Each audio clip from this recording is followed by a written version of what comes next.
I was awakened by the early morning light and the singing of mountain birds. I heard the sound of chipmunks running around the camp, cleaning up the crumbs left over from my camp dinner.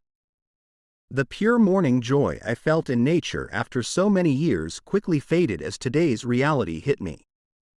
Here at 6 feet, the air was fresh and cool. And as I stepped out of the tent, I was captivated by the beauty of an alpine lake surrounded by snow-capped mountains. I wanted to push the painful realities deeper. Clear my mind, go fishing. But I knew that today was the very day that I had been dreading for the last month. Today is the day of confrontation which I must face harshly and definitively so that I can then start all over again. I cooked at a sort of breakfast of eggs and sauce on the propanist stove along with thick black coffee.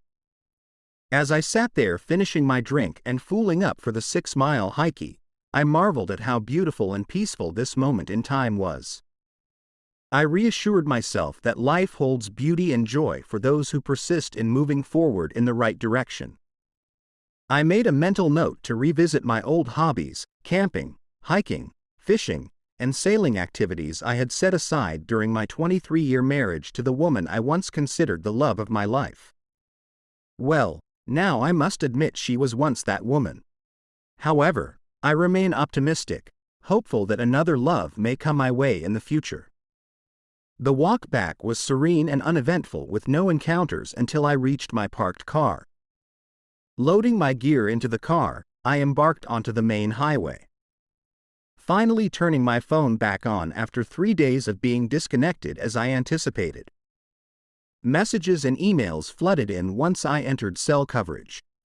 Driving onto the 2-lane paved county road, I heard the first beep of a message and glanced down to find it was from my 21-year-old son, Ryan.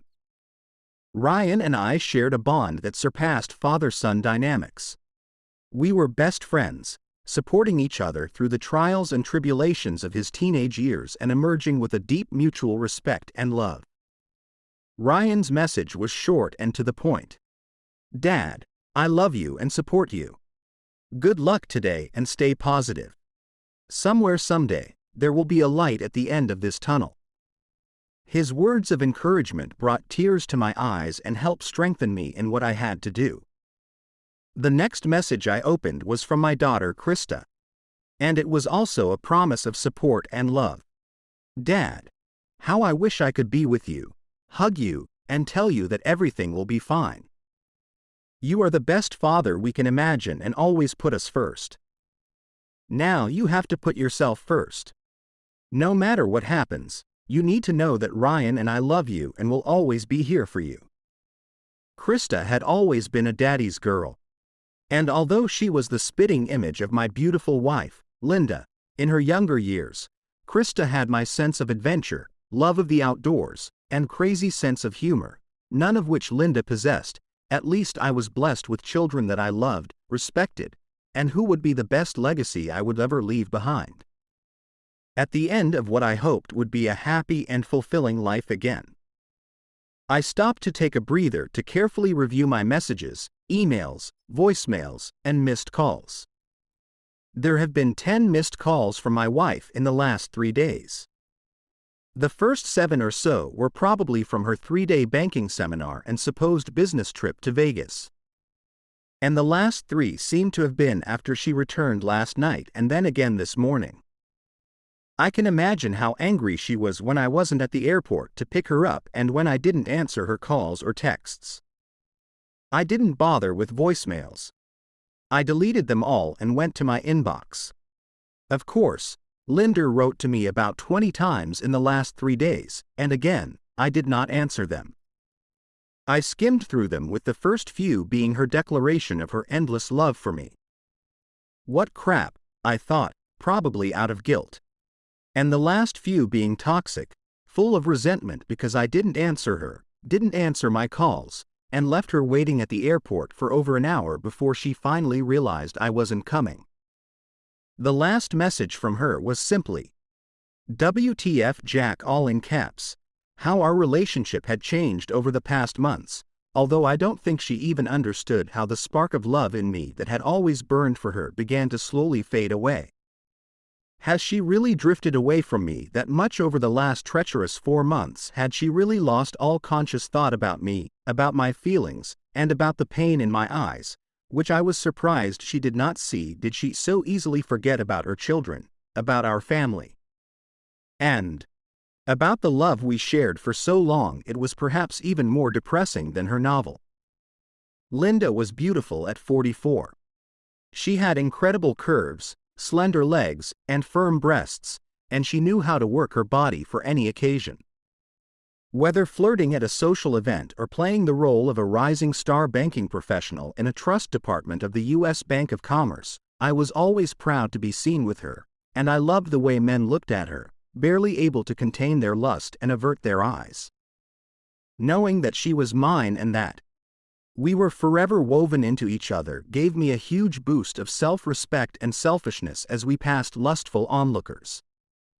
I told her how beautiful and desirable she was. But she always protested that she was getting old and no longer felt as young, energetic, and sexy as she used to. I could tell it was bothering her, and I tried to reassure her that her light was getting brighter, not dimmer. But she simply ignored my compliments, saying, "You just have to say it because you are my husband and you love me." Anyway, her underboss, John Monroe, somehow became a new light in her life, at least sexually. Now, obviously, I was considered as a somewhat boring but reliable best friend. Although, for me, we even stopped being friends. But again, Linda didn't notice this. John Monroe, the wealthy vice president of the trust department, was thin, tall, and so self-confident that I found him obnoxious the several times I met him. But Linda considered him the epitome of a great leader. At least that's what she said when we discussed her work life and him. But that too suddenly stopped 4 months ago. Looking back, I now believe that this was the beginning of her affair, the beginning of the end of 23 years together. I brushed aside my depressive thoughts, looked at my phone again, and deleted all her messages with an angry growl, then moved on to other emails. My lawyer informed me that everything is ready to go according to our agreements. I also noticed a private chat notification and decided to read it. The man you were interested in had gotten into serious trouble during a robbery, suffering a crushed testicle and a shattered knee. As I closed the chat, everything was automatically erased. The next email I checked confirmed that my resignation from my job had been accepted and my 401k and stock options had been liquidated with the proceeds transferred to my new checking account. While the tax implications would sting, I didn't care. I needed to leave. As I was about to pull onto the road, the phone rang and I saw it was Linda calling. I decided there was no better time to have this conversation and likened it to ripping off a Band-Aid. This needed to be done quickly and convincingly. I pulled over, turned off the engine, and answered the phone as calmly as I could. "Hey, Linda. What happened? What the hell do you mean? First of all, where are you? You weren't at the airport to pick me up, and you weren't home all night. You haven't even left a note or answered my calls or messages since last week. What the hell, Jack? Tell me what happened." "Gee, Linda, I thought you wouldn't care whether I answered or not. Did you see me or not? I thought you'd be glad I'm not home. This way you can get yourself cleaned up and back in character before you see me, the kids, our friends, or your parents. Isn't that how your double life works?" Why do you say that, Jack? I don't understand."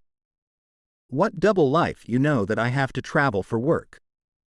And by the way, why don't the children answer my calls and messages? Where is our king-size mattress from the master bedroom last night? I had to sleep in the guest bedroom." "Jack, what the hell is going on? Where the hell are you, and why did you leave me at the airport? I feel like I'm in the twilight zone and nothing makes sense." "Linda, you are in that twilight zone into which you have driven yourself and our entire family." Linda's anger and aggressive verbal attack died down as her confidence must have begun to fall and her worst fears began to surface. What the hell does that mean? Jack, where are you and what's happening? No matter where I am or where I'm going, I'm out of town. Linda, and I've been too busy last week to answer your texts and calls. I have been very busy trying to figure out how to move on from the major betrayal in my current life and into my new life." Linda hesitated and her voice shook when she heard the word betrayal, but she continued to play dumb and shouted, "Jack, are you drunk? What are you talking about? First of all, Linda, tell me how your 3-day banking conference went. Did that John have sex with you every night and morning or just 3 nights?" I heard her gasp and go silent when I said that, and it took her a few seconds to respond. "What the hell are you talking about? What is John like, and why do you say that I'm married to you?" "Yes, Linda, you are married to me. And I am amazed that you still consider this a marriage.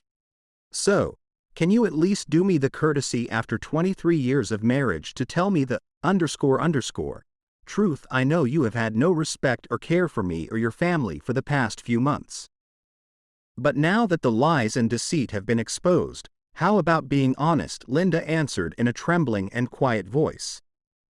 "Jack, I don't know what you're imagining, but you're wrong. I love only you. There's nothing between me and John Monroe." "Well, at least now you've admitted that you know which John we're talking about." For a moment, it seemed to me that John was not the only one there.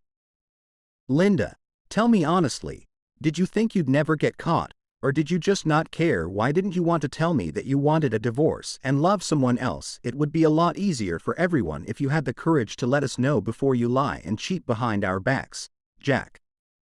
Linda shouted, and I heard her cry, "Don't even mention the word divorce. Please believe me.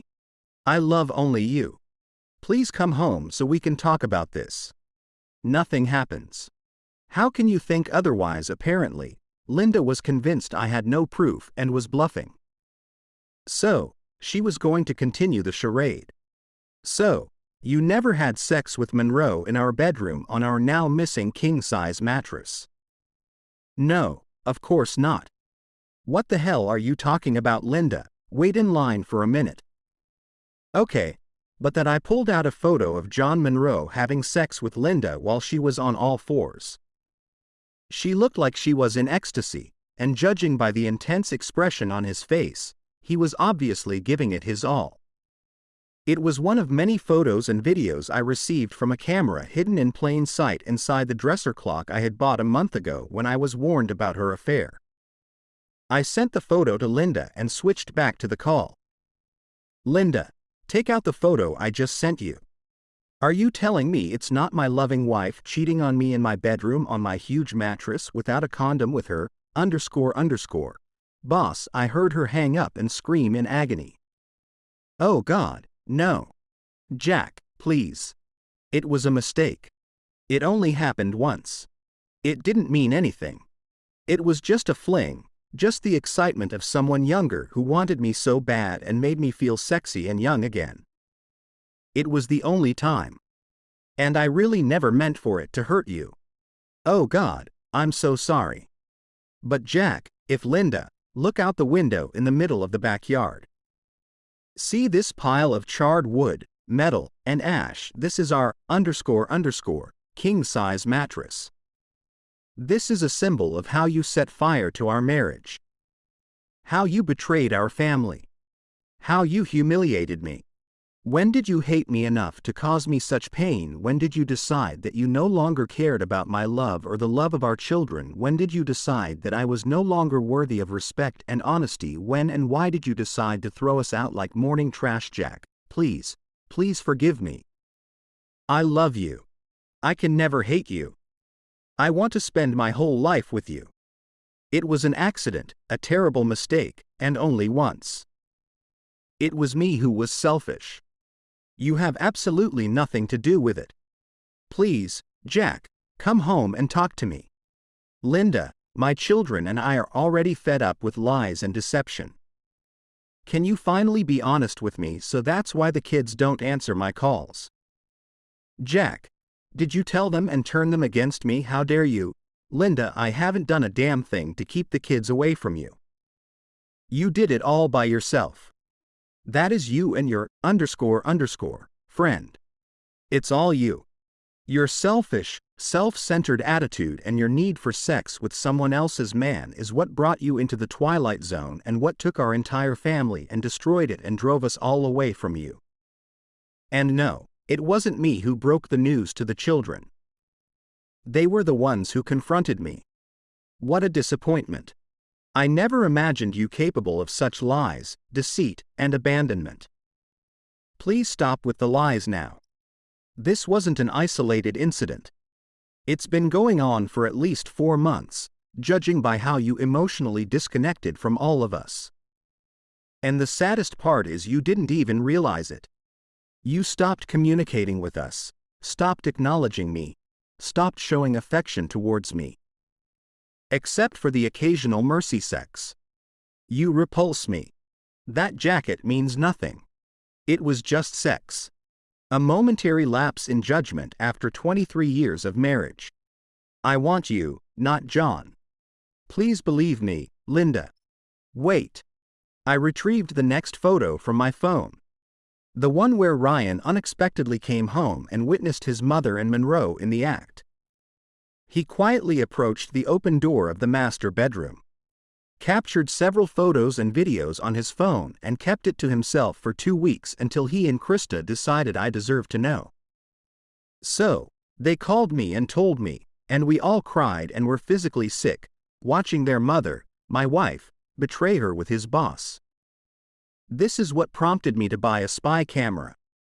I also sent this photo to Linda. Linda, open the phone again. This is the first time any of us have found out about you and your __boss. Although the way you cut all emotional ties with me 3 months before this picture, I'm sure you were lovers this whole time. Linda, Ryan discovered you first and he took a photo of you in bed having sex. What the hell do you think your son feels about you after witnessing his mother's betrayal? Don't you realize that it turned him off and that you lost his and Christa's respect when they looked at those pictures and tried to decide whether to tell me about your adulterous behavior? Do you think they have even an ounce of trust or respect for you now? Do you know how painful it was for them to tell me that you were a liar and how hard it was to hear them cry as they watched you ruin our marriage and destroy our family? Just stop lying. About how it only happened once and how it hasn't been going on for months and how you didn't have sex with him 6 or 7 times on this latest business trip. I hang up on your next lie. No, Jack, please let me explain. I heard Linda sobbing at the top of her lungs and imagined her collapsing on the floor as she finally realized that her lies and betrayal had hurt her family and herself. Oh God, Jack, I'm so sorry. Please, you must forgive me. I went crazy, but it's over now.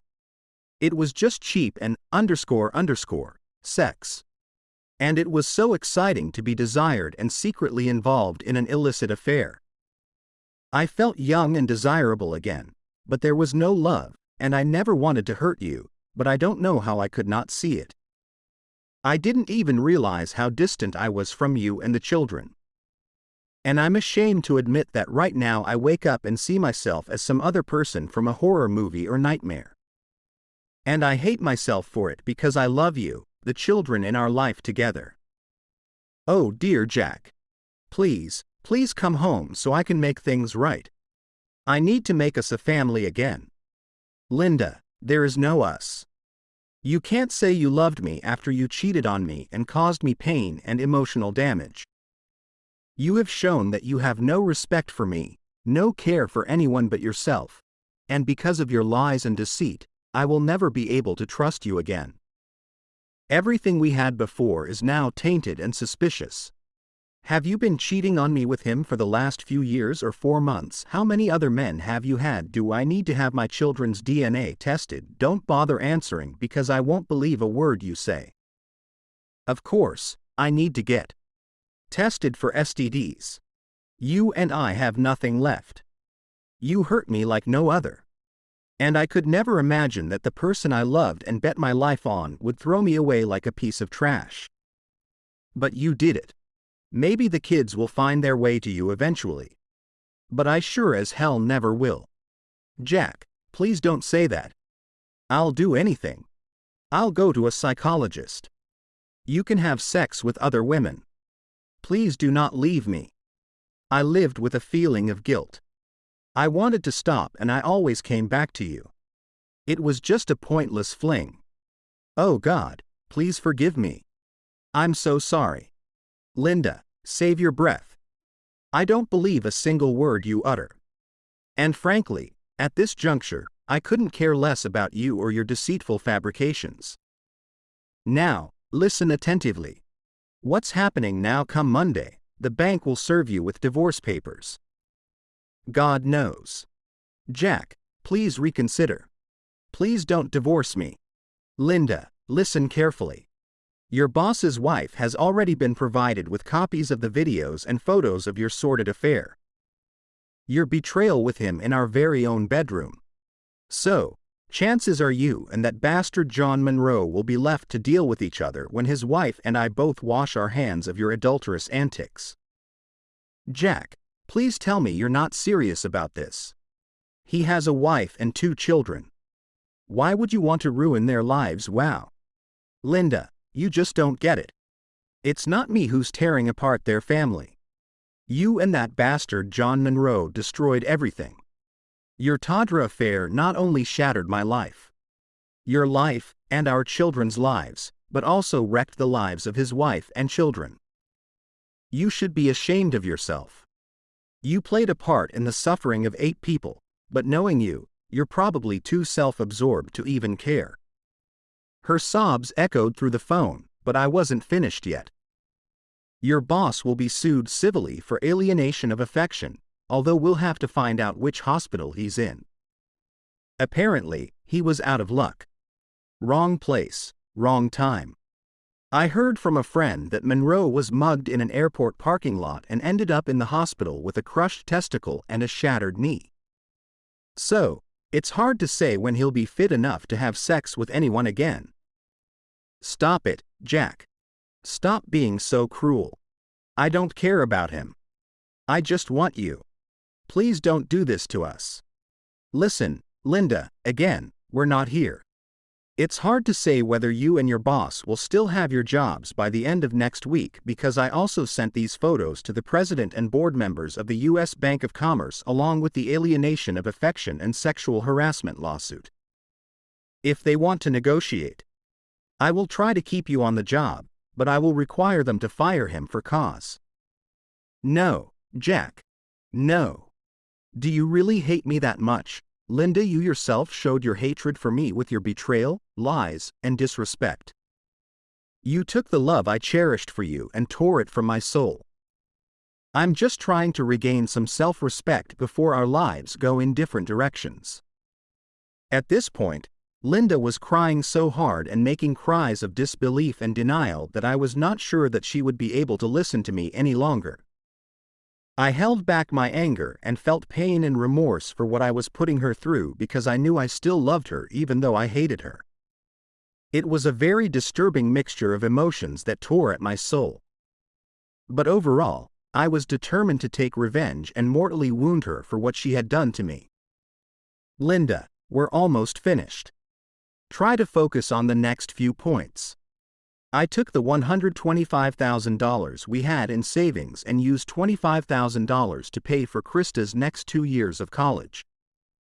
I will help her in the future. But for now, this is all I can afford. I'm leaving the house to you. I signed the contract in your name, and the capital will be about $100,000 if you sell it now. I'm not selling our house, Jack, and I want you to stop this madness and come back to me so we can heal. Please, for our 23 years of love and happiness before I go crazy. I ignored this remark and continued, Linda, if you sign the divorce, you will keep the house and all its contents. I'll keep the $100,000 that's left from our savings. And we'll call it a day. If you don't agree to the divorce or start fighting it, I don't care. I won't be there to argue. Do what you want. I don't care. We're almost done, Linda. There are a few more things I need to tell you. If you look around, you'll notice that I've moved out. I took what I wanted and all that's left is yours. I took some photos and left the wedding photo albums with you. Save them. I don't care. I left my wedding ring on the dresser. You can melt it or flush it down the toilet. As happened with our marriage. Ryan is coming to pick up some of my fishing and hunting gear that he needs. He will come when you are not there, so do not be alarmed if you notice that someone has been in the house. He doesn't want to see you. Christa is coming to pick up all her things. She has no plans to ever live there again. She'll also like to come by when you're away. So, don't be surprised if you see her room empty. The last thing you should know is that I also sent pictures of you cheating on me. Your parents, my parents, and all of our contacts in both of our email databases. So, you might want to work on that. What story will you tell them all? I'll be damned if I'm going to be the bad guy in this bad marriage. Her cries and screams had reached such a fever pitch that I feared she might collapse or lash out. This had to come to an end. Linda, there's one more thing. I resigned from my job last week and I'm relocating out of state, venturing into the unknown. I hope to find someone in the future who cherishes me enough to uphold the promises we make to each other. Someone who values me, treats me as an equal, and whom I can trust and love once again. I hope you in turn can discover what you've clearly been lacking. Please refrain from seeking me out. If you require anything, you can reach out to Ryan or my lawyer, but I will be removing myself from your life and you from mine. Farewell, Linda. I heard her scream. Jack, no. Please, Jack, please forgive me. I passed out and burst into an excruciating bout of crying and pain. I think I knew I had gone too far with my revenge. And it would take me a long time to forgive myself for my cruelty. I doubted that I would ever forgive her. I knew the road ahead of me would be painful before I could heal myself and feel ready for something more than living alone. More than anything, I didn't want to lead a life full of bitterness. But remembering the morning on the top of the mountain, I reminded myself that there will still be moments of beauty and magic in my life. I just need to stay open to them and keep moving towards a new beginning. Second story. Should I trust my gut or am I overreacting? To provide some context, I have been in a relationship with my husband for about 5 years now. We initially met online, a method that isn't always the most conducive to healthy relationships. We dated virtually for roughly 2 years, but eventually things took a turn for the worse. Being my first relationship, I was quite confused about what was happening. He started becoming distant and treating me poorly. Then one day, he abruptly stopped talking to me for 4 days and his entire family covered for him, claiming his phone was broken. It was a lie, especially considering I could see him online on the PS4, where he could have messaged me if he wanted to. Taking the hint, I spent the entire 4 days crying and continued to do so after he broke up with me. His excuses were nonsensical. My intuitive Mexican mother had a feeling he was cheating on me. I never saw him in that light. I didn't think he was capable of it. Fast forward 2 weeks, he texted me, apologized, and we reconciled. I have to thank his family since they were the ones who convinced him. A month later, I went to visit him and his whole family were begging me to come live with them. I saw this as my ticket out of my abusive family and decided to say, fuck it. I went back to my hometown to get my things in my car. They all seemed to have a huge problem with it. What turned to only taking a week to get my things and leave turned to almost 2 months. One day before I came back, he said he did not know if he wanted to live or be with me anymore. His sister-in-law messaged me stating how I am not fit for the family. I took it as an insult since I am very shy at first and his family is very chaotic. He switched things around again and said in VM, just come live with me. So, I did just that. When I got there, not even a hello, a hug, or even a stare. I was ignored by them all, knowing they regret their decision and allowing me to live with them. 2 weeks after that, I confronted him, saying how I have a huge feeling he was cheating on me. He claimed, "I haven't done anything." His nervous demeanor betrayed his words. And after relentless probing, he finally confessed to only buying nudes off of Snapchat. Although I wasn't comfortable with it, I chose to let it slide. Considering it had only been 2 weeks since I moved in with him, and I didn't want to stir up any trouble. However, that night, curiosity got the better of me, and I decided to look through his phone. What I found was beyond disturbing. He had been messaging multiple women, subscribed to 3 different OnlyFans accounts, and had a hidden folder filled with explicit photos. I couldn't hold back the tears as I began packing my belongings. He woke up in a panic and pleaded with me. After a few days, I reluctantly decided to give our relationship another chance, excusing his behavior with the thought that we were long distance. Maybe he just wanted to feel something more than love from afar. It has been 3 years from that now. I've been distrusting to say the least. But lately, I have a gut feeling that won't go away.